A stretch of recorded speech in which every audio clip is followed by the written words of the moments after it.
여러분 안녕하십니까? 한 주간의 주요 소식을 전해드리는 헬로티비 뉴스 충남입니다. 코로나19 때문에 외식하기 꺼려지시는 분들 많으실 텐데요. 실제로 배달이나 온라인 식품 구매는 증가했지만 외식 비용은 지난해보다 10% 감소했다는 결과가 나왔습니다. 안전한 외식 문화를 장려하기 위해 접촉을 최소화하면서 방역 수칙을 지키는 안심식당이 충남에도 지정됐습니다. 김단비 기자입니다. 보건소 위생과에서 당진 시내의 한 음식점. 수저를 넣는 통 안에 작은 소독기가 설치돼 있습니다. 일회용품 사용 줄이기로 한동안 보이지 않았던 일회용 수저가 불안해하는 손님들을 위해 등장했고, 주문 시 반찬을 각각 덜어 먹을 수 있도록 개인 접시도 별도로 제공됩니다. 충남도와 각 시군이 지정한 안심 식당입니다. 코로나19 예방을 위하여 전지급 마스크 착용과 출입구에 손소독제 배치 등 위생관리를 철저히 하고 있습니다. 안심하고 오셔서 많이들 이용하셨으면 좋겠습니다. 이곳 당진을 포함해 충남에서는 음식점 2,000곳이 안심식당으로 지정됐습니다. 시민들에게는 안심하고 식당을 이용할 수 있는 외식 환경을, 상인에게는 매출 회복의 기회를 제공한다는 취지입니다. 위생적인 수저 관리와 덜어먹기 도구 비치 등 5가지 방역 수칙 준수가 지정 조건으로 보건소 직원의 현장 확인을 거쳐 상대적으로 안전한 식당임을 인정받았습니다. 인증 기간은 2년으로 지자체는 위생 수칙 준수 여부를 수시로 점검할 계획입니다. 안심식당은 충남도 홈페이지와 한식 포털 사이트에서 확인할 수 있습니다. 생활 방역 수칙을 적극적으로 실천하는 음식점을 대상으로 안심식당을 지정 운영하고 있습니다. 안심식당은 코로나19 장기화에 따라 감염병에 취약한 식사 문화 개선하기 위해 마련됐으며, 코로나19 영향으로 올해 외식 지출이 지난해 상반기보다 10% 이상 감소한 상황. 지자체와 외식업계가 안전한 식사 문화 개선을 위해 변화하고 있습니다. 헬로티비 뉴스 김담입니다. 제8대 서산시의회 후반기 원구성 이후 처음으로 시정 질문이 진행됐습니다. 의회와 집행부 사이 날선 공방이 이어졌는데요. 특히 서산시 신청사 건립 문제가 뜨거운 쟁점이 됐습니다. 정선영 기자가 취재했습니다. 서산시의회 시정 질문 첫날 서산시청 신청사 이전 문제가 도마 위에 올랐습니다. 임재관 의원은 신청사 후보 부지에 현 청사 자리도 포함시켜야 한다고 주장했습니다. 앞서 서산시 용역 결과에선 후보지가 7곳으로 압축됐는데 현 청사의 경우 관아문 등 문화재가 있어 충남도 문화재위원회가 신축이나 증축을 불허한 바 있습니다. 임 의원은 문화재 주변 건축 기준을 완화한 다른 지역의 사례를 들며 서산시도 재심을 요청해야 한다고 지적했습니다. 이에 맹정호 서산시장은 의견은 수용하겠다면서도 의도를 갖고 특정 후보지를 포함하거나 배제하는 일은 없다고 강조했습니다. 문화재 보호구역이라 신증축이 어렵다. 그래서 아예 여기는 조사 대상에도 안 넣었다니까요. 용역사에서. 문화재 심의위원회에서 당초 현 부지에 청사 부지에 신청사를 지을 경우 규모에 대한 문제도 이제 몇 가지 이제 요건 때문에 어렵다고 이렇게 이제 결정을 내렸거든요. 그렇기 때문에 그런 문제를 일정 부분 해소할 수 있다면은 좀 배우지와 현청사의 연계해서 하는 일도 하나의 안으로 검토는 할 수 있다고 봅니다. 현청사 이전을 전제로 해서 용역을 의뢰한 것이라는 이런 상당한 의심이 가요. 이런 문화재를 갖고 있는 것들이 이런 것들 때문에 지금 우리 지역 발전을 위해서 이렇게 개발을 못 한다는 것은 참 어불성설이고, 시장으로서 정책을 결정하면서 그런 의도성을 가지고 그런 판단을 전제로 해서 입지를 결정하는 과정을 겪는다면 나중에 이곳으로 정해지더라도 우리 시민들이 얼마만큼 공감하고 동의할 것인가라는 생각이 듭니다. 그래서 이어 임 의원은 청사 입지 선정위원회에 전적으로 맡길 것이 아니라 주민 투표로 후보지를 결정해야 한다고 덧붙였습니다. 맹 시장은 위원회와 시민참여단 운영이 다소 생소한 방식이지만 시민들의 의견을 듣는 공론화 과정이라며 계속 정착시켜 나가야 한다고 밝혔습니다. 진짜 민주적이라 생각하는 반면에 아이러니하게도 이런 정책 결정하는 단체장이나 그 대의기관인 우리 의회 역시 논란의 책임을 피하기 위한 이런 수단이라는 생각도 참 들기도 합니다.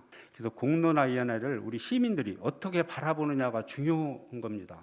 당시 그 자원회수 소각시설 결정할 때도 다소 그 여론 갈등들이 있었어요. 모든 정책 결정에는 네. 갈등은 있다고 보고요. 네. 제가 볼 때는 우리 시가 시의 어떤 정책을 결정하면서 중요한 현안에 대해서 충분히 시민들의 의견을 듣는 그동안의 어떤 과정과 절차가 있었던가? 그거는 없었다고 봐요. 그런데 민선 7기 들어오면서 제가 시민의 서산을 이야기하지 않았습니까? 그래서 시민들의 뜻을 충분히 묻기 위해서 공론화위원회를 구성했고, 지난달 서산시 청사입지선정위원회는 코로나19 여파로 청사 신축 논의를 잠정 중단하기로 했습니다. 시민 참여단 활동과 현장 토론회 개최 등이 재개되면 청사 입지 후보지도 추려질 것으로 보입니다. 헬로티비 뉴스 정선영입니다. 예산장터 삼국축제가 개막했습니다. 예산의 별미인 국밥과 국수를 먹고 가을 국화도 감상할 수 있는 이색 축제인데요. 특히 올해는 코로나19 확산 방지를 위해 비대면 프로그램 중심으로 진행되고 축제 현장에서도 방역이 강화됐습니다. 정선영 기자가 소개합니다. 사골과 소머리를 푹 고아낸 육수에 살코기를 푸짐하게 담아낸 국밥. 옛날 우시장이 있던 예산 장터에서 서민들이 즐겨 먹던 음식입니다. 세월이 흘러 우시장은 없어졌지만 흩어져 있던 국밥집들이 모여 국밥 거리가 조성됐는데 여전히 그 시절 맛을 추억하는 사람들의 발길이 이어지고 있습니다. 옛날 전통 아주 할머니 맛 그대로예요. 맛이 끝내줘요. 아주 고소하고 담백한 맛이 있더라고요. 청양소 이렇게 저기 하는데 장날 전날 꼭 와서 여기서 한 그릇씩 먹고 가요. 그래서 여기 자주 오는 편이에요. 잔칫날 빼놓을 수 없는 국수도 예산의 대표적인 먹거리입니다. 긴 국숫가락을 널어 자연 바람과 햇볕에 말리는 전통 방식은 수십 년 동안 대를 이어오고 있습니다. 멸치 국물로 해서 아주 진한 그 맛을 풍기는 맛이 아주 일품입니다. 우리가 옛날부터 먹어왔던 아주 옛날 그 맛입니다. 그래서 자주 이렇게 와서 애용을 하고 있습니다. 국밥과 국수, 국화를 주제로 한 제4회 예산장터 삼국축제가 개막했습니다. 올해는 코로나19 확산을 막기 위해 비대면으로 즐길 수 있는 온라인 프로그램이 다양하게 마련됐습니다. 홈페이지와 유튜브 등을 통해 실시간으로 축제장과 공연 등을 관람하거나 개인 SNS에 참여 인증을 하는 방식입니다. 축제 현장에선 국밥거리를 중심으로 내포 보부상촌과 출렁다리, 예산역에서 16,000여 점의 국화 작품들이 선보여 깊어가는 가을 정취를 만끽할 수 있습니다. 차에 탄 채로 국화와 국수 등을 살 수 있는 드라이브스루 방식의 농특산물 장터도 열립니다. 강화된 방역 수칙을 지키면서 대면과 비대면을 함께 할 수 있는 그런 축제로 준비를 하였습니다. 따라서 제한된 인원은 이곳 축제 현장에서 국화를 관람하시면서 농특산물이 장터 운영과 함께 또 국밥, 국수도 체험하실 수 있습니다. 그리고 축제 전 과정은 온라인으로도 모두가 즐기실 수 있습니다. 이번 축제는 오는 29일까지 계속됩니다. 21일 예산국수 많이 먹기 대결이 열리고 24일엔 예당호 출렁다리에서 화려한 불꽃쇼가 펼쳐질 예정입니다. 방문객들은 발열 확인과 마스크 착용, 손 소독, 거리 두기 등 코로나19 방역 수칙을 지켜야 입장할 수 있습니다. 헬로티비 뉴스 정선영입니다. 보통 실패라고 하면 부정적인 측면을 먼저 떠올리시는 분들이 많을 텐데요. 실패를 긍정적으로 인식할 수 있는 사회적 분위기를 만들기 위한 박람회가 충남에서 열렸습니다. 주민들은 다양한 실패 사례를 공유하며 서로를 격려하고 응원했는데요. 박람회 현장을 한범우 기자가 전해드립니다. 무대에 오른 개그맨 김영철 씨. 연예계 활동을 하며 겪은 실패담을 유쾌하게 풀어냅니다. 2017년에 피겨를 타기 시작했습니다. 피겨를 타기 시작했죠. 김연아 선수가 있는 한국에서 2018년 평창 올림픽이 열릴 때쯤 피겨 유행이 생길 것 같지 않습니까? 저는 그렇게 생각했습니다. 그런데 그렇게 학수고대하고 했던 2018년인데 피겨 유행이 안 생겼어요. 실패했지 뭐야. 주민들은 온라인 화상을 통해 실시간으로 참여하며 자신들의 실패 과정과 이를 극복한 경험을 공유합니다. 저도 저희 아이의 장애를 인정하는데 17년의 세월이 흘렀어요. 장애는 정말 걸림돌이 아닌 단단한 디딤돌이 되는 것 같아요. 힘을 내시고 도전하시고 꿈을 이루셨으면 좋겠어요. 구체적인 실패 사연에 대한 전문가 상담도 이어집니다. 예전으로 돌아가는 거예요. 아주 어렸을 때 내 꿈은 무엇이었을까? 그때 왜 그거를 포기했을까? 분명히 굉장히 합리적이지 않은 이유로 포기하는 경우가 되게 많거든요. 그래서 그것들을 거슬러 가면서 정말 내 마음을 움직이는 게 무엇인지를 자꾸 찾아야 돼요. 실패에 대한 인식 전환을 위해 열린 박람회 현장. 실패를 걸림돌이 아닌 디딤돌로 여길 수 있는 사회적 분위기를 조성하기 위한 것으로 이름도 실패 박람회입니다. 지난 2017년부터 행정안전부가 전국 지자체를 돌며 개최하고 있는데 충남에서 열린 건 이번이 처음입니다. 실패 극복 발표 대회와 재기 지원 상담, 응원 릴레이 등을 이틀 동안 진행하며 실패에 대한 긍정적인 공감대를 확산했습니다. 그동안 우리는 실패를 불운했다거나 아니면은 그 역량이 부족해서 이루어진 결과로만 생각하고 한번 실패하면 재기하기 어려운 그런 사회 분위기 속에 있었습니다. 이런 사회 분위기를 전환하고 모두가 어려움을 극복하고 재기할 수 있는 그런 계기를 마련하기 위해서 이런 행사를 개최하게 되었습니다. 충남도는 이번에 나온 대표 실패 사례들을 검토해 실질적인 지원 정책도 마련한다는 방침입니다. 또 박람회 장소인 중부 농축산 물류센터가 적자 누적으로 수년째 방치돼 실패 사례로 꼽히고 있는 만큼 이곳을 2022년까지 주민들을 위한 소통 협력 공간으로 조성할 계획입니다. 헬로티비 뉴스 한보호입니다. 빅데이터로 보는 지역 이슈 시간입니다. 최근 한 달 동안 언론에 보도된 충남 지역 키워드를 빅데이터를 통해 분석해봤는데요. 주민들이 관심을 둔 충남 지역 민원은 무엇일까요? 김단비 기자가 정리했습니다. 빅데이터 분석을 통해 살펴본 최근 한 달간 충남 지역 주요 이슈.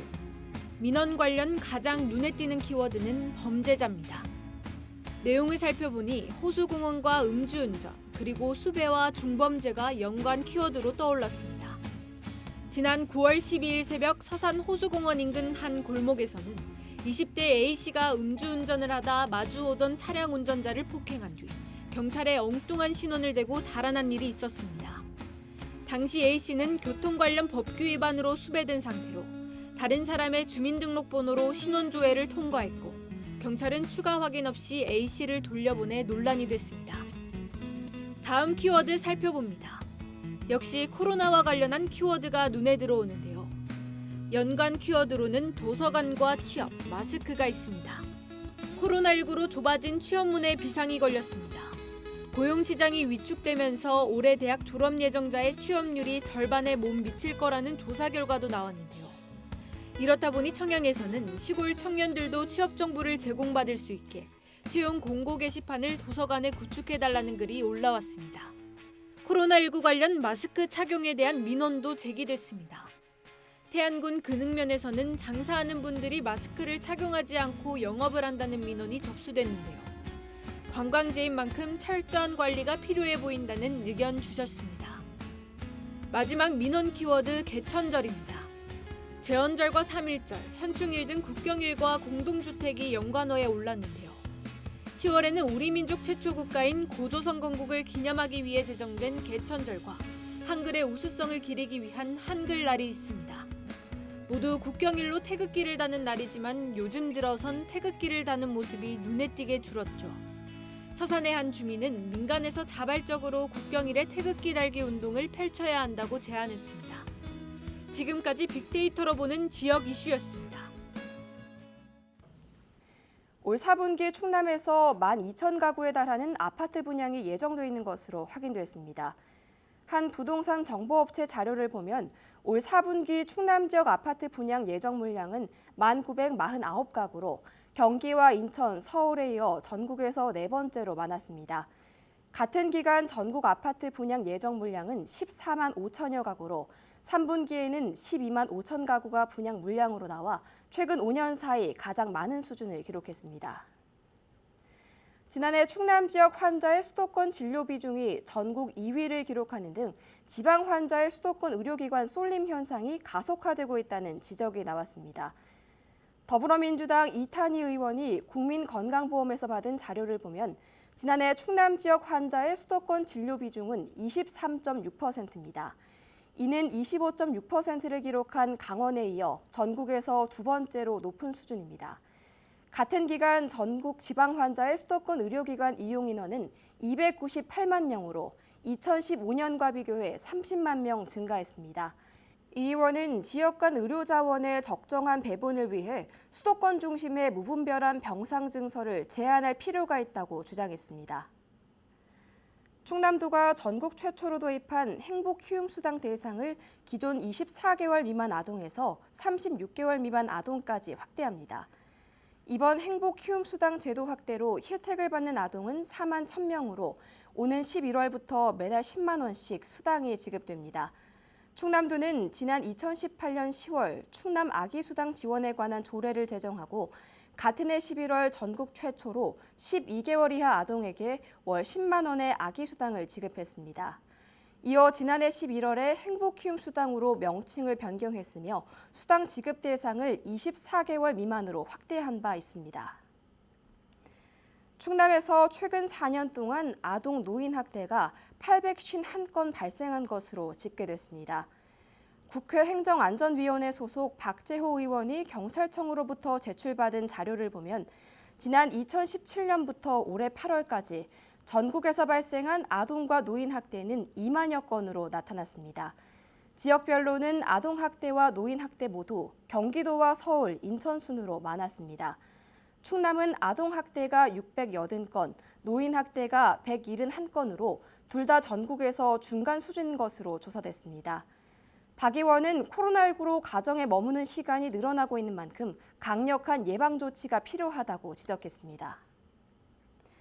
최근 3년 동안 충남에서 성범죄 관련 수사기관 통보를 받은 교사가 17명인 반면 징계는 소극적인 것으로 나타났습니다. 더불어민주당 권인숙 의원이 시도교육청에서 받은 자료를 보면 지난 2017년부터 지난해까지 충남 지역 교사 성범죄 관련 수사기관 통보 건수는 17건입니다. 이 가운데 9건에 대해서만 직위 해제 등 징계 조치가 이뤄져 직위 해제율은 52%로 집계됐습니다. 이는 세종과 경기에 이어 전국에서 세 번째로 직위 해제율이 낮은 수치입니다. 반면 충북과 서울, 강원, 전북 등 10개 교육청은 성비위 교사에 대해 100% 직위 해제 조치를 해온 것으로 확인됐습니다. 충남의 공무원 1인당 주민수가 360명인 것으로 나타났습니다. 국회 행정안전위원회 박재호 의원이 행정안전부로부터 받은 자료를 보면 공무원 1인당 주민수가 가장 많은 곳은 경기도로 904명이었습니다. 반면 가장 적은 곳은 제주도로 109명이었습니다. 충남은 360명으로 전국에서 11번째로 많았습니다. 충남의 경우 전체 공무원 대비 일반직 비율이 37%, 특정직 비율이 63%였습니다. 일반직 공무원은 기술 연구 또는 행정 일반 업무를 담당하고 특정직은 교육 공무원 등 다른 법률에서 공무원으로 지정됩니다. 이상으로 뉴스를 마칩니다. 시청해주신 여러분 고맙습니다.